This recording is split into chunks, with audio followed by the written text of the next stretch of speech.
This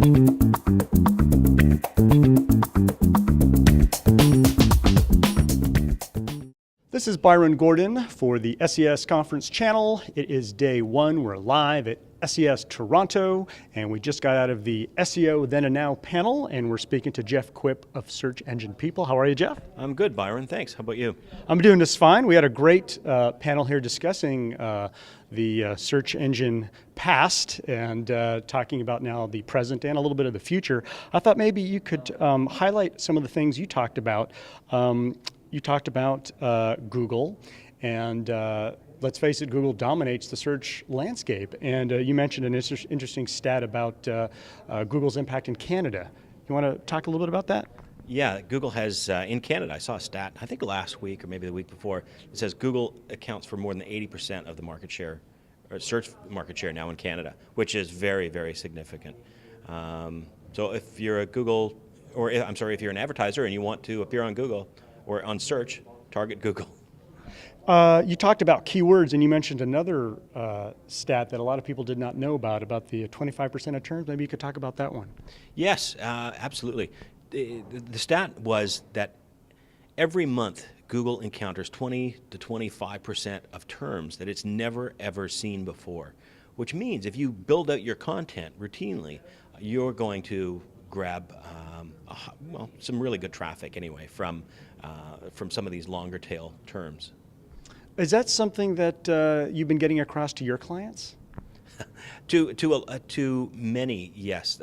Depending on the budget, obviously. I mean, we can't build out a whole lot of content for at the lower price points, but at the higher price points, absolutely. Social media is huge, and social media has had an impact on the search landscape. You want to allude to some of that a little bit? Sure. Social media is a great opportunity. So if part of search is, or success within SEO, is creating great content, social media is what creates awareness of that great content. So we're all aware of the old adage, build a better mousetrap.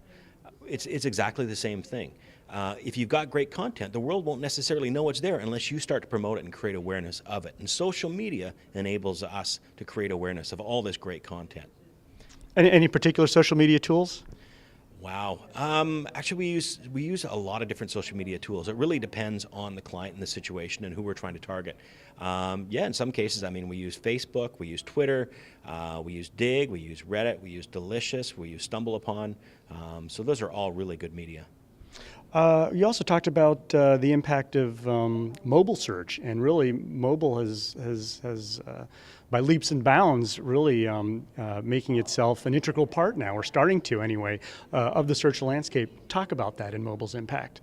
Yeah, mobile's impact, I mean, I don't think it's lived up to expectations here in North America yet. If we can take any sort of message from what's going on in Japan and Asia and even Europe, mobile is having a tremendous impact over there. So we are expecting it to become much more prominent here in Canada and the US. It just hasn't happened yet. So my advice is to start preparing for that eventuality now. Search Engine People, how long have you been around? Tell us a little bit about the company. Actually, we formed as a company in 2001. Prior to that, I worked with Simpatico Lycos and was in charge of traffic and distribution. And we had tried to hire a couple of different SEO companies at the time. Both took us for a ride. So I recognized the opportunity, saying, you know what, if there's no good SEO companies out there, surely a good, honest person and company could make a really good go at it. And that was the start of Search Engine People. And since then, we've grown to about 30 employees and have had immense success in Canada. I believe we're one of the largest, if not the largest, in Canada now. The future, you actually mentioned an interesting example of what the search landscape might be like 5 to 10 years from now as far as the technology, and you gave an example with, I believe it was Total Recall. Maybe for our viewers who might want to contemplate the future of search, recite that for us again. Okay, yeah, the example, a lot of inspiration for anything that's developed in the future comes from past television shows or radio programs, whatever.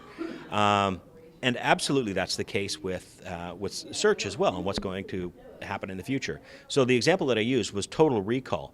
And in the movie, Arnie's house on Mars, when he walks in, there's a flat screen television monitor on the wall and a virtual assistant. and he basically communicates with that virtual assistant on the wall just by talking to her. And of course, she would go and do queries for him and return answers to him.